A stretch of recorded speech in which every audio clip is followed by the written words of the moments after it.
The dusty path winds through overgrown fields, leading to the forgotten creek bed where secrets are whispered under a sky too blue to last.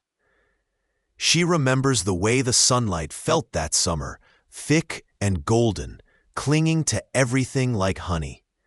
She remembers the sound of his laugh, a melody that promised forever, even when forever was just a word they didn't understand yet.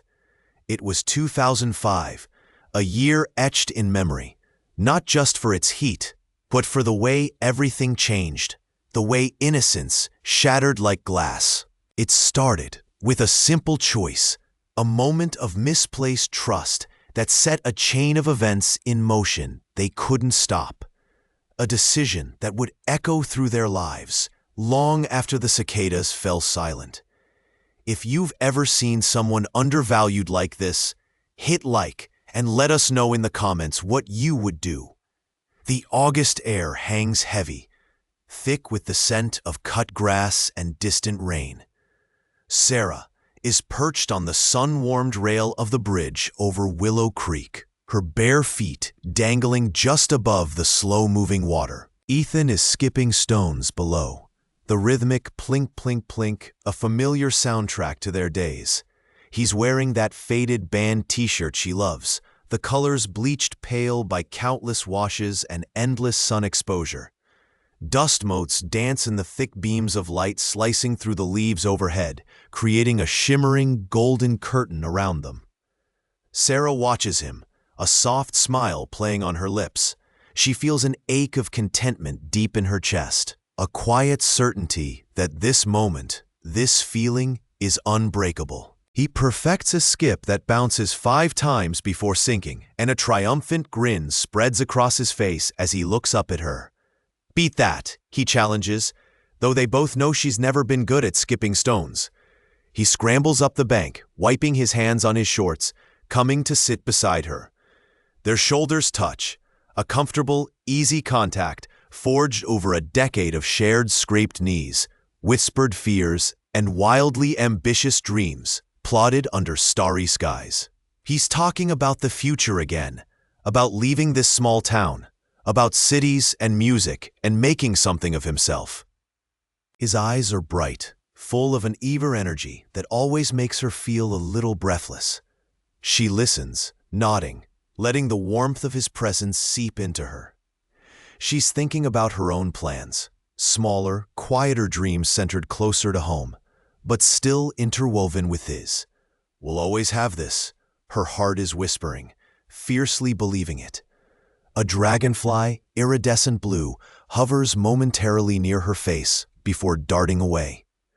The sound of cicadas is a constant hum, a vibrating blanket of noise that seems to amplify the stillness of the afternoon. Ethan is sketching in his worn notebook now, quick, confident lines capturing the twist of a tree branch or the ripple of the water. He tears out a page, folding it into a complex origami bird, its wings angled as if in flight. He hands it to her. "For your journey," he says softly, his gaze holding hers. It's more than just paper. It feels like a promise, a tangible piece of his hope given to her. An unexpected lump forms in her throat. This closeness, this shared space of dreams and quiet understanding, feels fragile suddenly. A sudden gust of wind rustles the leaves violently, and a shiver runs down her spine despite the heat. The long shadow of the afternoon stretches, and the distant sound of a car engine on the main road seems louder than usual. A reminder that the world outside their perfect bubble is still turning, moving closer. The morning sun is spilling gold across the worn kitchen table. The kind of quiet peace that fills a house when school is out and the day stretches long. Sarah is humming softly, stacking plates, the familiar weight in her hands grounding her. She is expecting the usual chaos. Ethan bounding down the stairs, demanding cereal, recounting a vivid dream. But the house remains still, too still. A knot is tightening in her stomach. She is calling his name, her voice starting low. She is moving through the house now, a frantic ballet of checking rooms. His bed is empty, sheets tangled as if he was there moments ago, the faint imprint of a small body still visible. The bathroom door is open, no sign of him. The living room is undisturbed, toys sitting exactly where they were left last night. Panic is a cold wave washing over her, stealing her breath. Where is he? He never just wanders off. The front door is securely locked from the inside. The back door too. Her mind is racing, inventing terrifying scenarios in the sudden oppressive silence. The gold sunlight outside now feels like a cruel joke against the gathering darkness within her. She is snatching the phone, fingers fumbling, dialing numbers in a blur. Friends, neighbors, Ethan's dad. Her voice is shaking, the calm facade crumbling instantly. He's not here. I can't find him. The words are spilling out, laced with disbelief and rising fear. The initial confusion from the other end quickly shifts to alarm. Soon, cars are pulling into the driveway, doors slamming. Faces are appearing, etched with concern. Familiar faces of the quiet street, the close-knit town. They are asking questions, their voices a confusing murmur around the deafening roar of her own heartbeat. They are fanning out, calling his name, checking sheds, peeking under bushes. The sense of community rushing in is overwhelming, a physical force against her isolated terror. Yet it does little to fill the Ethan-shaped hole that is ripped open in her world. She is standing on the porch, watching the search party spread out, a kaleidoscope of movement against the static horror she is experiencing. Each empty space they check, each unanswered call of his name, is a fresh stab of pain. The air itself seems to hold its breath, waiting. The peaceful morning has shattered into a million sharp pieces of fear and uncertainty. The quiet house, the empty room, the silence where his laughter should be. This is the day the world went quiet. And as the sun begins its slow descent, casting long, ominous shadows, the grim reality settles in. He isn't just hiding. Something is terribly wrong, and they don't know where to even begin looking beyond their own yards. 18 years are stretching behind her, a long, muted canvas painted in shades of gray and unresolved questions. Sarah is living this life now, a life built carefully around a gaping hole where Ethan used to be. The seasons are cycling outside her window, leaves turning vibrant oranges and reds, then falling to expose stark branches, snow blanketing the ground in silence, and finally, the hesitant green pushing through. Each year stacks upon the last, a relentless reminder of time marching forward without him. She is moving through her days, a practiced rhythm of waking, working, and trying to find small moments of peace. The world is still loud, vibrant, indifferent, and she is navigating it like a diver moving through deep water, the pressure of the unspoken grief pressing in on her chest. She is pouring coffee in the morning, the steam rising, carrying no scent of his presence. She is walking the familiar route to the small bookstore she now owns, the bell above the door tinkling, announcing her arrival to an empty space where his laughter used to echo. His room remains untouched, a museum of childhood frozen in time. Dust motes are dancing in the shafts of sunlight that slant through the window, illuminating the stillness, the untouched toys, the posters on the wall. It is a potent, constant reminder of the sudden halt, the life that simply stopped unfolding here. She is standing in the doorway, her hand resting lightly on the frame, the wood smooth and cool under her fingers. An ache is settling deep in her bones, a physical manifestation of the void. The unanswered questions are a heavy cloak she is always wearing. Where is he? What happened? Who knows? The police calls have dwindled over the years, becoming less frequent. The hope in their voices fading until they only carry a tone of routine updates, confirming the continued silence, the lack of leads. This lack of closure is the constant burden, a weight she is carrying on her shoulders every single day. It is stealing her sleep, painting dark circles under her eyes that no amount of rest can erase. She is trying. She is smiling at customers, listening to friends, tending her small garden. But always, just beneath the surface, the raw grief is simmering.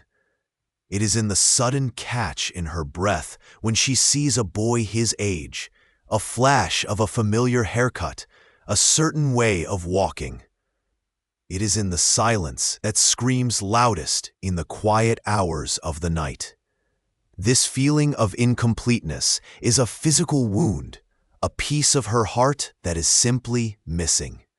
She is reaching for a small, faded photograph on her bedside table, tracing the smile she remembers so vividly. Tears are blurring her vision, years of pent-up sorrow threatening to break through her carefully constructed composure. She is wiping her eyes, taking a shaky breath. The doorbell is ringing downstairs, a sharp, unexpected sound in the quiet house. 18 years are collapsing into a single moment. Sarah is standing in the attic, dust motes dancing like tiny spirits in the lone shaft of sunlight slicing through a grimy window pane. She is sifting through forgotten boxes, seeking a completely different memory, something mundane, a lost tax document, or an old recipe book. Her fingers brush against worn cardboard, and she pulls out a small, unexpectedly heavy tin box, rusted slightly at the corners. A faint smell of stale metal and dried leaves wafts from it as she lifts the lid. Inside, nestled amongst faded ribbons and pressed flowers, lies a single square photograph. It's small, the colors muted by time, edges softened. She is picking it up, her movements slowing, becoming deliberate. Her thumb traces the glossy surface, feeling the slight curl of the paper. It is a picture of Ethan, his face a little blurry, laughing into the sun. They are standing near the edge of the woods, the place where everything changed. The familiarity is a physical blow, a sudden pressure in her chest. Her breath catches, held tight in her throat. This isn't just a memory.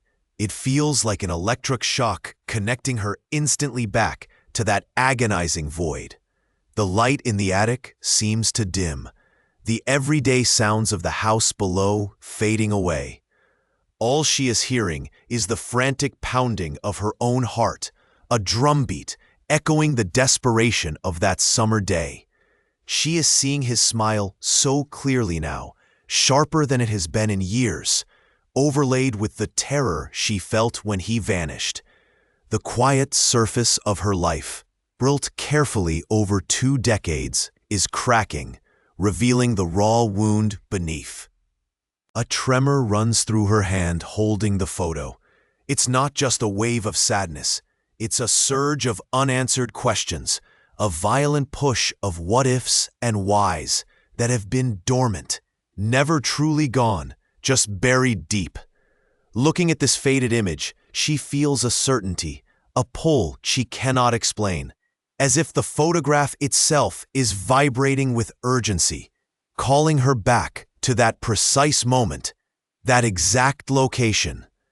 The possibility, long suppressed, that there is something more, something missed, flares blindingly bright.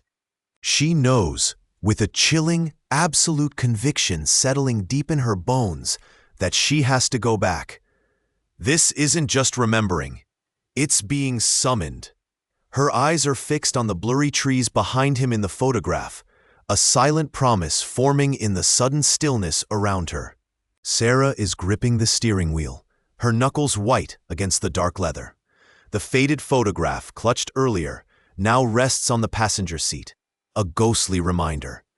The city is shrinking in the rearview mirror, buildings giving way to sprawling fields and then, slowly, to denser woods. She's heading for the old hiking trail, the one they used to escape the city's noise, the one where Ethan seemed most at peace in those final months. The air thickens, carrying the scent of pine needles and damp earth as the road narrows, twisting and turning like an uncertain path itself. Her foot presses down on the accelerator, then eases off, a reflection of the battle inside her chest. What if it's not here? What if I find something I can't unsee? A cold knot tightens in her stomach, wrestling with the fragile tendril of hope that bloomed after seeing that familiar, almost forgotten landmark in the background of the news footage. The forest looms larger now, trees pressing in close to the road, their branches skeletal fingers reaching out. Sunlight struggles to penetrate the canopy, casting long, dancing shadows that play tricks on her eyes. Just keep going. He has to be somewhere. She parks the car near the overgrown trailhead, the engine ticking as it cools, a lonely sound in the sudden quiet. Stepping out, the silence of the woods is profound, broken only by the distant call of a bird and the crunch of gravel under her worn boots. The air is cooler here, carrying the faint, sweet smell of decaying leaves. She takes a deep breath, trying to steady her trembling hands. This place holds so many memories. Laughter echoing between the trees, shared secrets whispered beside a rushing stream, the feel of his hand in hers on the uphill climbs. Now it feels haunted by his absence. Following the faint outline of the trail, she pushes through a curtain of hanging branches, the path barely visible beneath a layer of fallen leaves.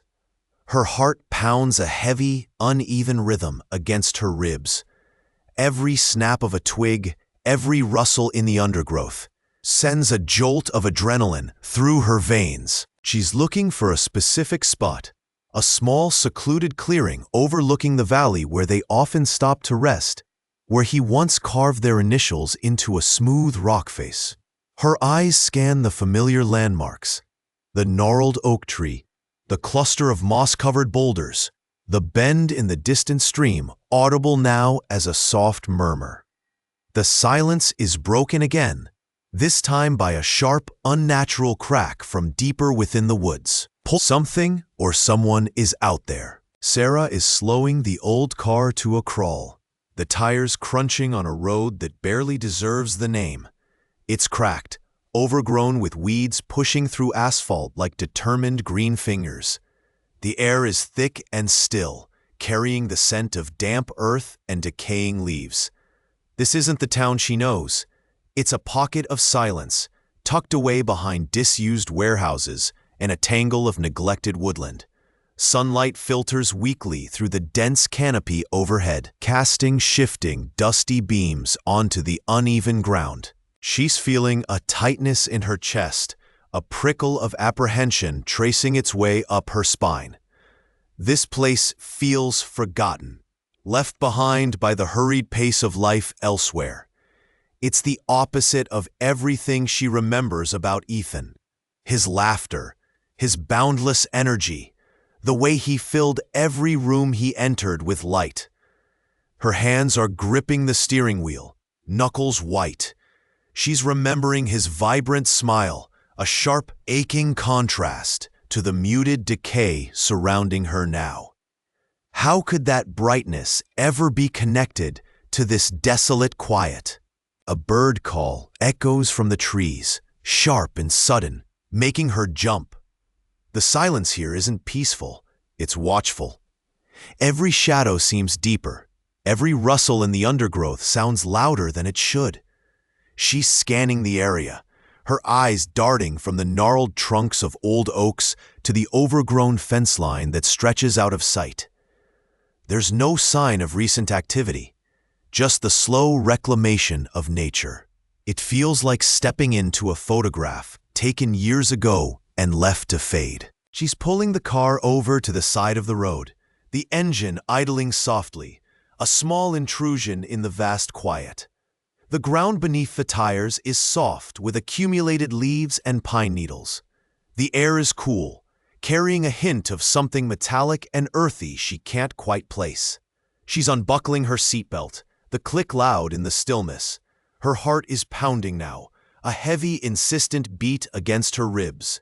There's a palpable sense of history here, heavy and perhaps sorrowful.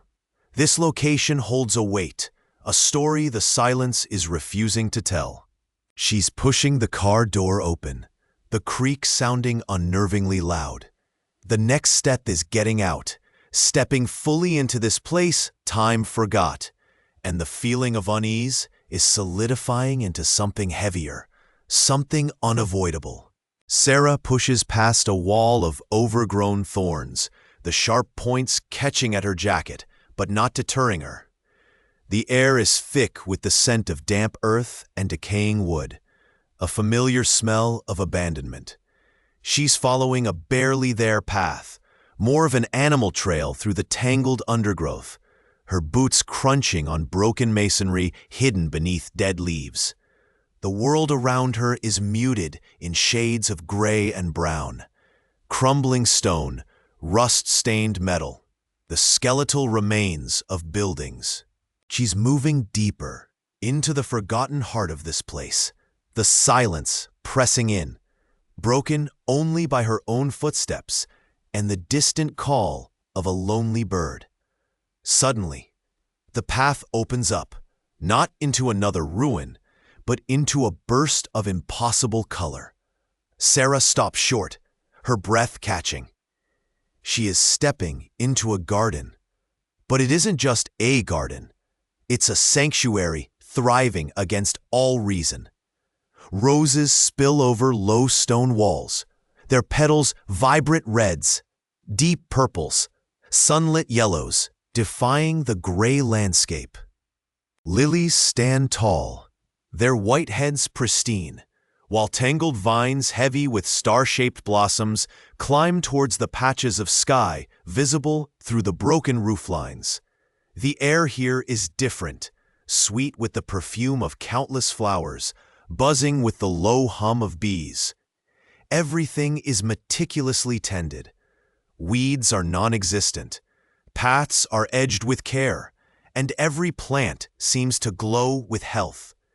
It feels intensely, almost aggressively, alive. It is a defiant splash of beauty in the face of utter desolation. Sarah takes a hesitant step forward, her hand reaching out, as if to confirm it's real. The petals feel soft, vibrant beneath her fingertips. This garden shouldn't be here. It feels deliberate, a secret act of creation hidden away from the world. How could it survive, let alone flourish, in this ruin? An overwhelming sense of significance washes over her. It feels like a secret, a message left just for her to find, though she has no idea what it means. A sudden rustle in the leaves nearby makes her freeze, her heart leaping. Was someone watching her? Sarah's fingers trail along the velvety petals, the vibrant purple a shock against the deep green leaves. The air here feels different, thick with the scent of earth and something else she can't quite place. She's moving deeper into the secluded space, the outside world fading away with every step. A small patch of marigolds catches her eye, their bright orange heads bobbing gently. Marigolds. Ethan loved marigolds. He always said they looked like tiny suns, and he tried to grow them every spring in pots on his windowsill, usually with limited success. A sharp inhale pulls through her chest. It's just a coincidence, isn't it? Marigolds are common. Her gaze sweeps across the carefully arranged beds, the variety of textures and colors suddenly seeming less random, more deliberate. There, tucked at the wall, are the delicate blue forget-me-nots. "Always remember me, Sarah," Ethan had joked once, pressing a crumpled drawing of the flower into her hand after a particularly silly argument. The memory hits like a physical blow. Her hand flies to her mouth, fingers pressing hard against her lips, as if to silence the sudden, frantic beating of her heart. She's stumbling back a step, the soft soil giving slightly under her worn sneakers.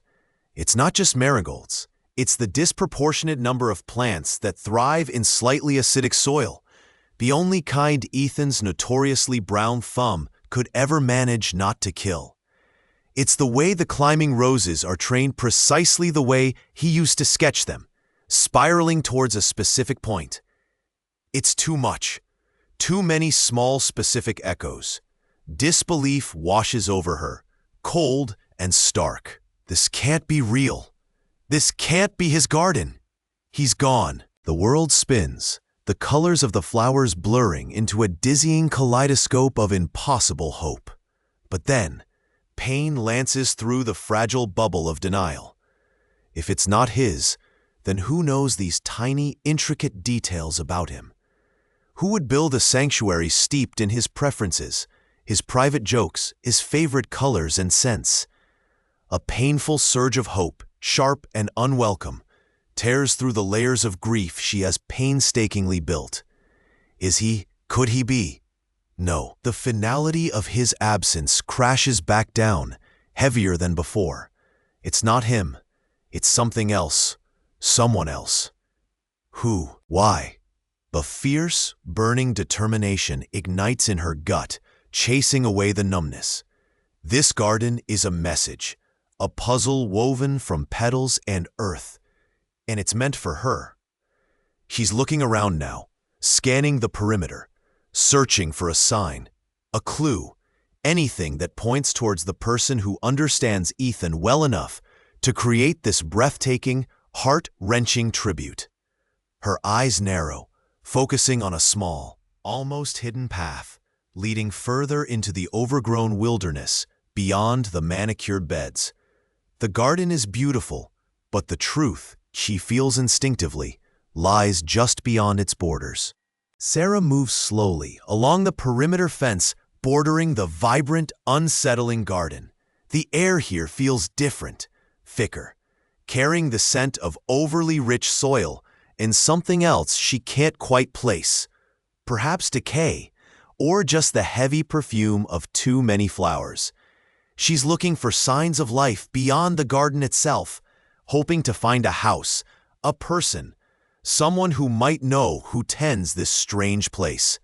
Her eyes scan the small, slightly run-down houses backing onto the property. A few seem occupied. Laundry hangs on lines. A child's forgotten toy lies in a dusty yard.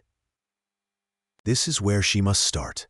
Taking a deep breath, Sarah approaches the nearest gate, its paint peeling. A woman is kneeling among overgrown roses just inside the yard, her back to the gate. Sarah clears her throat gently.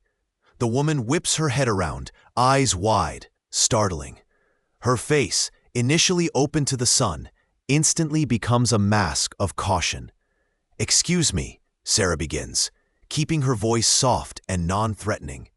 "I was wondering if you could tell me who looks after the garden next door, the big one." The woman stands slowly, wiping her hands on her worn trousers. She doesn't step closer.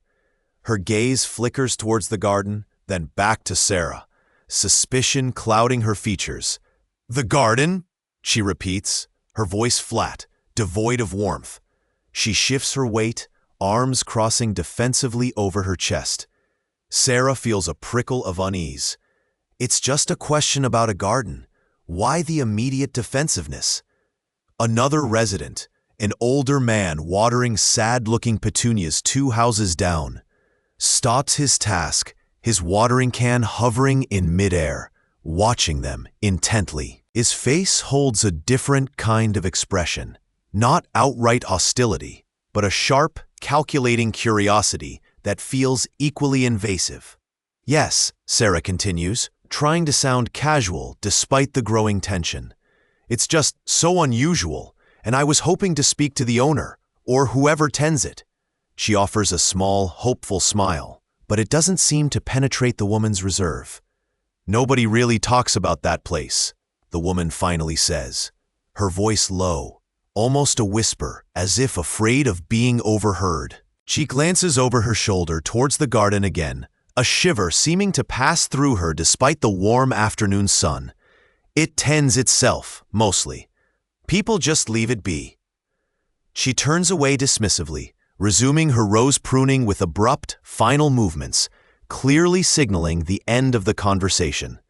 Sarah stands for a moment, feeling the weight of the woman's cold dismissal and the old man's lingering stare. Her hopeful curiosity curdles into a sharp, definite suspicion. These reactions aren't normal. They're rehearsed, guarded. It's clear the residents know something about the garden, or perhaps fear something associated with it. The woman's chilling phrase, "It tends itself," echoes in Sarah's mind, adding a layer of cryptic dread to the mystery. She realizes getting direct answers from these people is going to be impossible, or perhaps dangerous. Her investigation needs a different angle, a different approach. Who would know about this place, if not the people living next to it?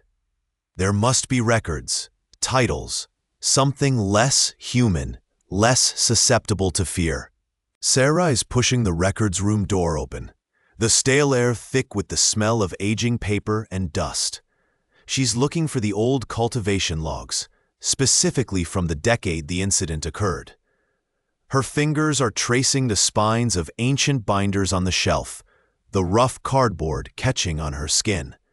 She feels a prickle at the back of her neck, the subtle sense of being observed tightening her shoulders. She turns, but the aisle behind her is empty, just long shadows pooling on the floor. Am I imagining this? The thought is a cold sliver of doubt. She finds the relevant logbook, its cover faded, pages brittle. As she pulls it free, a small, dried petal flutters out and lands on the floor. It's not from any flower she recognizes being grown there. It's a deep, almost black crimson, unnaturally dark. She picks it up, turning it over in her palm. It feels unnervingly heavy. There's a faint, metallic scent clinging to it. What is this? Where did it come from? A sudden gust of wind outside rattles the window pane, making her jump. Leaving the archives, she steps out into the late afternoon light. The street feels different, too quiet. She's walking towards her car, her pace quickening slightly. That feeling of being watched persists, stronger now. Her eyes are scanning reflections in shop windows, searching for a trailing shadow. She sees a dark sedan parked across the street, its windows tinted, impossible to see inside. As she passes her own car, the sedan's engine hums to life. Her heart is starting to pound, a frantic drumbeat against her ribs. She fumbles with her keys, her hands shaking slightly. Unlocking the door, she slides inside, locking it immediately. The sedan pulls away from the curb, slowly, deliberately, not following but driving just ahead, as if to show it was there. The message is stark and chilling. Someone knows, and they are warning her away. The dried petal is still clutched tight in her hand, its strange darkness now feeling like a stain. She is driving away, but the image of the dark car, the weight of the petal, is sticking with her. A cold dread coiling in her stomach.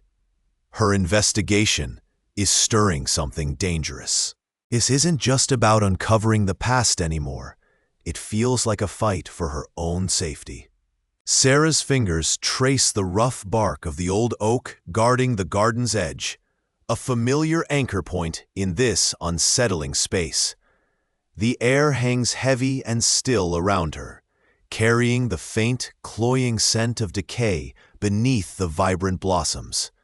She is moving slowly, methodically, pushing back overgrown ferns and probing the damp earth with a trowel. Her breath comes in shallow bursts, a tightness gathering in her chest as an intuition, cold and sharp, guides her movements. This place feels wrong, fundamentally connected to the ache that has lived inside her for years. Her trowel scrapes against something solid, not a root or a rock. A flicker of urgency surges through her veins. Kneeling, she uses her fingers now, brushing away dark, loamy soil. It is small, intricately carved from wood, smooth despite the years buried underground. As she gently lifts it, its weight feels oddly significant in her palm. It is a bird, wings tucked close to its body, weathered and stained by the earth. Her eyes catch on a small, metallic glint near where its feet would be, a tag attached with a brittle, rusted wire. Her hands tremble slightly as she picks at the dirt clinging to it. The metal is tarnished, verdigris blooming at the edges, but shapes are emerging. Initials, a date. She brings it closer to her face, the world narrowing to this one tiny object. The initials resolve, EM, then the date. 2005. A wave of nausea washes over her, stealing the air from her lungs. The sound of her own gasp is loud in the sudden silence. EM, Ethan Miller, 2005, the year he vanished. Her grip tightens around the small wooden bird, the smooth surface now feeling cold and heavy. This isn't just a coincidence. It can't be. This is his. She remembers this carving style, the way he used to whittle figures from scraps of wood, leaving them in unexpected places. Tears prick at her eyes, hot and sudden, blurring her vision. This garden, the one she felt drawn to, repelled by, haunted by, is connected. Not just vaguely, but specifically, tragically connected to Ethan. To the very time he disappeared. The mystery isn't just around this place. The mystery is in this place. A cold dread settles deep in her gut, heavier than the soil she was just sifting through. Who buried this here? Why? And what else is hidden beneath the surface of this beautiful, terrible garden? Her heart pounds against her ribs, a frantic drumbeat against the silence of the woods. The truth is buried here, and she has just unearthed the first piece. But the weight of it is crushing, and the fear of what else might be found feels paralyzing, yet pushes her forward simultaneously. The soil beneath her fingers feels cool and damp, a stark contrast to the burning certainty blossoming in Sarah's mind. She is tracing the edge of a raised bed, noting the precise arrangement of stones, the specific variety of flowering shrub. These aren't random elements, they are signatures. Her breath hitches, a cold recognition settling deep in her gut. She is seeing not just a garden, but a meticulously crafted facade, built by hands she knows. Pieces of the past are colliding with the present scene. The unusual stonework, a technique only one person she knew ever used, perfected during long, quiet summers decades ago. The specific shade of purple pansies, Ethan's favorite, but also favored by someone else, someone who had a complicated, buried history with Ethan, a history steeped in unspoken resentments and perceived betrayals. She is remembering hushed arguments, sidelong glances, a simmering tension that never boiled over, but always lingered. The garden is more than a memorial. It is a silent confession, a territorial mark claiming this hidden space, a carefully constructed wall of denial. A specific face is forming behind her eyes, a face from the edges of her memory, a figure who moved through their lives with a quiet, almost invisible presence, but whose actions, she is now realizing, carried immense weight. This person had reason to resent Ethan, reason to perhaps wish him gone, and certainly the means and the knowledge to create something like this, something designed to mislead, to soothe, to bury. The motive isn't simple anger. It feels like a twisted form of preservation, protecting a fragile peace, perhaps covering a moment of desperate impulse. Holding someone accountable. The thought crystallizes, hardening her resolve. This is no longer a search for the lost. It is a pursuit of the hidden truth, an uncovering of shadows, a demand for justice for the life taken, and the years of agonizing uncertainty endured. Her gaze is lifting from the earth, scanning the surrounding tree line, no longer just seeing nature, but seeing potential pathways, potential hiding places, potential alibis. The silence of the garden is broken only by the frantic beat of her own heart, propelling her forward. Sarah is tracing the winding path with her fingertips, the cool stone a stark contrast to the sudden heat rising in her chest. The symbols carved here, familiar now, are taking on a horrifying new meaning. It's not just love of nature, not just peace. A bitter taste is filling her mouth as fragmented pieces of memory, whispers from the past, and inconsistencies she's noticed finally lock into place. Her breath is catching, ragged and shallow, as the chilling motive behind Ethan's disappearance is solidifying in her mind. It wasn't an accident born of carelessness. It's something colder, something born from a suffocating mix of dark human emotions. She's seeing it now, the tangled root system of why. Jealousy, sharp and corrosive, eating away at someone's soul. Greed, perhaps, a desperate lunge for something perceived as theirs. Or worst of all, a frantic, irreversible act to keep a terrible secret buried. Her knees are feeling weak, the vibrant colors of the flowers around her blurring as the world tilts. The garden isn't a sanctuary built from sorrow. It's a cage, a cover, a confession woven into living things. This entire elaborate landscape wasn't an homage to life, but a twisted form of penance, an endless, agonizing act of atonement for an unforgivable sin. Or maybe, more chillingly, it's a way to keep the secret hidden in plain sight. The vibrant beauty a distraction from the darkness it conceals. The possibility that this entire, meticulously crafted space is a morbid tribute to the very life that was taken, or perhaps just to the secret itself, is sending a shiver straight down her spine that no amount of sun can warm. Tears are welling, blurring the edges of the leaves, but these aren't tears of simple grief anymore. They are tears of crushing understanding, of a profound, visceral empathy for the loneliness and fear Ethan must have felt, and a searing anger at the casual cruelty that sealed his fate. The emotional weight pressing down on her is immense, the why hitting harder than any how. She's seeing the garden not just as a place, but as an extension of a guilty conscience, a monument to what was lost and who was responsible. A small, dark stone by the path seems to pulse with a hidden significance now, drawing her eye downwards.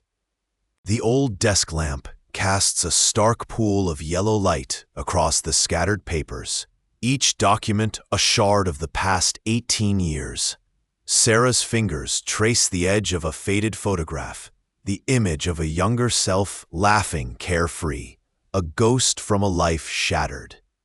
Her hand is trembling slightly, a tiny tremor vibrating with the fear that has been her companion for so long. But beneath the fear, a hot, steady current is rising, righteous anger burning away the sorrow. She is sitting perfectly still, listening. The house breathes around her, settling into the quiet night. But she hears only the frantic beating of her own heart in her ears.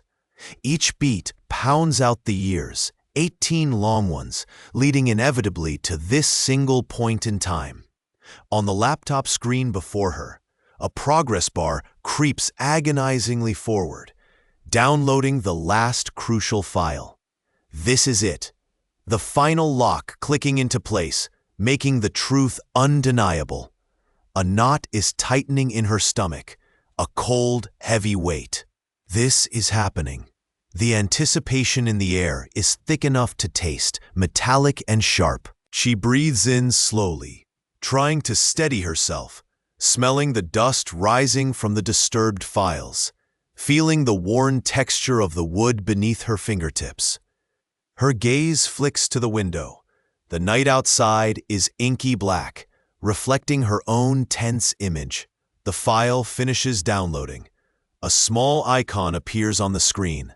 It's so simple, just a digital package of information, yet it holds the power to unravel everything, to expose the carefully constructed lies of nearly 2 decades.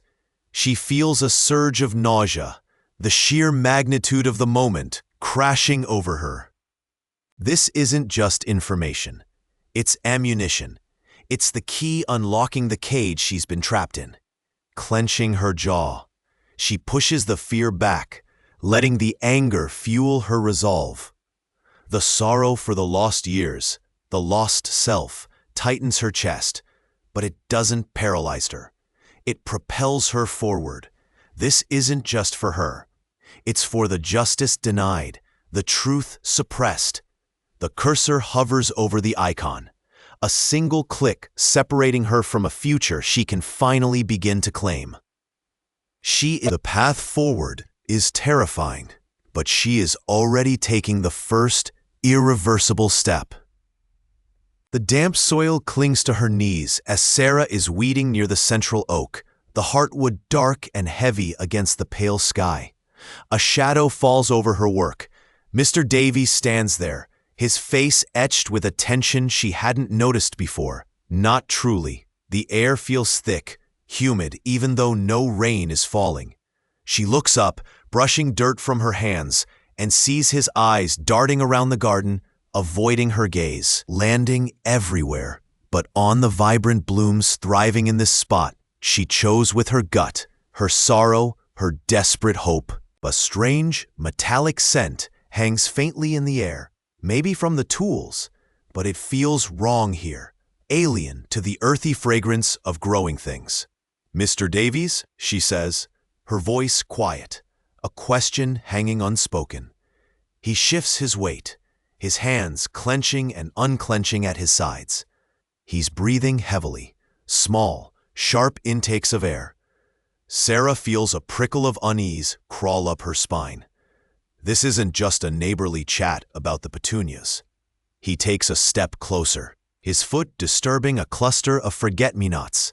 "No," her mind screams, a sudden, sharp protest. Why does that feel so wrong? He flinches slightly, looking down at the tiny blue petals. Then, the words spill from him, a torrent of fear and twisted confession, starting low and raspy, growing in frantic pace. He's talking about that night, months ago, near the old creek bed, just beyond where her garden now flourishes. He's talking about a dispute, about Ethan discovering his plan to quietly dispose of chemical waste from a different property, how Ethan threatened to report him. He's describing the struggle, the fall, the sickening thud. Sarah's heart is hammering against her ribs, a frantic bird trapped in a cage. He's gesturing wildly, his voice cracking, pointing towards the cluster of vibrant roses near the oak. "It was right here," he chokes out. "Or close enough. I moved him. I panicked. I buried him. I thought if I guided you plant here, it would keep people away." Sarah is shaking, the world tilting. The garden, her sanctuary, her memorial of searching, is built directly over, or beside, the place where Ethan's light was extinguished. The sorrow she watered the soil with was mingling with a horrifying, hidden truth beneath. Tears are streaming down her face now, hot and relentless, not just for Ethan's loss, but for the brutal reality of it, for the ground beneath her feet. This is the answer she craved, delivered with crushing agony. Mr. Davies is sinking to his knees among the flowers, sobbing, his face a mask of guilt and terror. The sound of tires crunching on the gravel path outside the garden fence cuts through the air. A car is pulling up, its doors opening. Justice, long sought in the silent language of flowers, is arriving, loud and unavoidable. The garden stands witness, its beauty stark against the ugliness revealed. What happens now? A heavy stillness settles over the air, thick with the residue of shouted truth and gasping realization. Sarah stands rooted to the spot, her chest heaving, a tempest raging inside her. The raw sound of the confession still echoes in her ears, a brutal melody of confirmation. Tears are streaming down her face now, no longer just from tension, but from a profound, aching sorrow that finally has a name. It is the sorrow for Ethan, sharp and cutting, a wave that crashes over her, pulling her under the grief she has carried for so long. But beneath the sorrow, a fragile, trembling relief is unfurling. The questions are answered. The crushing weight of the unknown is lifting, replaced by the heavy but navigable burden of fact. Through her blurring vision, she sees the figure being led away, their form diminishing against the backdrop of the garden, a silent, final act of consequence unfolding. The air crackles not with mystery anymore, but with the quiet hum of justice beginning its slow, deliberate march. Her gaze drifts to the garden itself, bathed in the pale, late afternoon light filtering through the leaves. It looks different. The shadows that once seemed to hold sinister secrets now appear merely as shadows, patterns cast by sun and leaf. The dense foliage, previously a wall of unknowing, now feels like a witness, a silent keeper of the moment the truth broke free. She takes a step, then another, drawn towards the moss-covered stones, the familiar scent of damp earth and growing things grounding her. This place, once a symbol of impenetrable mystery, is transforming before her eyes. It is no longer just the garden where questions lingered. It is the place where Ethan's truth was finally spoken, where the long search found its end. It becomes a place of remembrance, yes, but also a place of foundation, where solid ground appeared beneath her feet after years of treading water. Kneeling beside a patch of vibrant green moss, Sarah reaches out a trembling hand, her fingers brushing against the cool, soft surface. The simple physical connection to the earth feels like an anchor. The grief is still a potent force, a deep ache in her bones. But the chaotic uncertainty is gone. The pain of loss remains, immense and unchangeable, but it is no longer tangled with the corrosive anxiety of the unknown. A different kind of journey is beginning now, not one of searching, but one of healing. It stretches out before her, long and daunting, but illuminated by the fragile light of peace that has finally broken through the clouds. Standing up, she feels the shift in her posture, the subtle straightening of a back that has been bowed for too long, ready to face the path ahead, one step at a time. Sarah is kneeling, her fingers gently pressing soil around a budding rosebush. It's a new section in the garden, vibrant with fresh mulch and the promise of growth. This space isn't just flowers and green leaves. It's a living canvas of truth revealed, a quiet testament to a life stolen but now honored openly. The community knows now, the hushed whispers replaced by respectful nods, sometimes sorrowful glances. The truth, brutal as it was, broke the suffocating silence. allowing genuine grief and empathy to flow. Sarah feels the weight of it daily, a heavy cloak she's learning to wear without being crushed. She is focusing on the roots gripping the earth, mirroring her own slow, deliberate anchoring in a world forever changed. She is thinking of Ethan, not just the bright laughter and shared dreams, but the quiet moments too, the ones only she knew. This garden, his garden, is where those memories breathe. Each plant holds a story. The strong oak for his resilience, the delicate lily for his gentle spirit, the resilient ground cover for the way his love endured even the darkest betrayals. It's here she speaks to him, not in words people can hear, but in the language of tending, of pulling weeds that threaten the beauty, of watering the thirsty earth. It's a physical act of processing, turning pain into purpose. A monarch butterfly drifts past, its wings a blur of orange and black against the deep green foliage. Sarah watches it, a simple, fleeting moment of pure beauty amidst the sorrow. It reminds her that life continues, fragile but persistent. She knows the ache won't vanish, the scar tissue runs deep, but it's no longer a gaping wound. It's a part of her story, integrated, understood. She sees now that honoring Ethan isn't about staying frozen in the past, but about carrying his light forward, cultivating beauty and truth in his name. The garden is the enduring symbol of a love that couldn't be killed, of a truth that finally bloomed in the open, and of the quiet, tenacious hope pushing new green shoots through the soil, promising healing is possible, even after immense loss. The path stretches ahead, not easy, but visible, leading her deeper into the light cast by remembrance. The garden thrives, a mosaic of life pushing back against the memory of death. Sarah often sits on the stone bench placed beneath the oak tree, feeling the rough texture of the rock, listening to the hum of bees.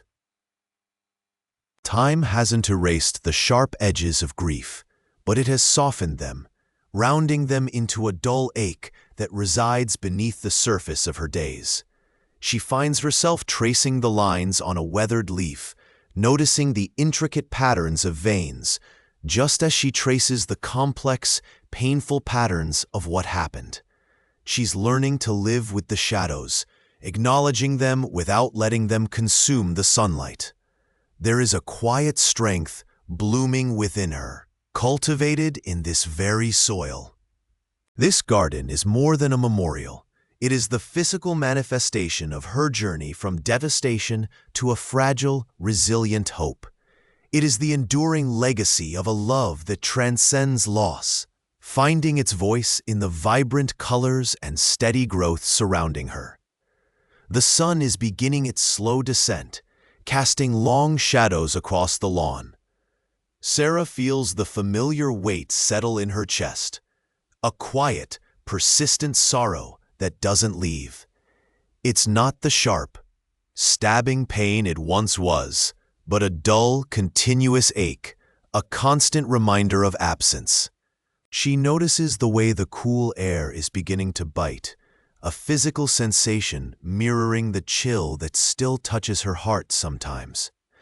There are moments of weariness, a profound tiredness that settles deep in her bones, making even small tasks feel immense. She thinks of the kindness she's received, small acts of grace that feel like faint flickers of light in the enduring dimness. The thought is a quiet comfort, a fragile warmth against the pervasive sadness. She knows this feeling won't disappear, not entirely, not ever. It is woven into the fabric of her existence now. But as she rises from the bench, her gaze drifts towards the gate of the garden, a simple wooden structure that feels less like a barrier and more like an opening, leading somewhere, anywhere, into the uncertain light.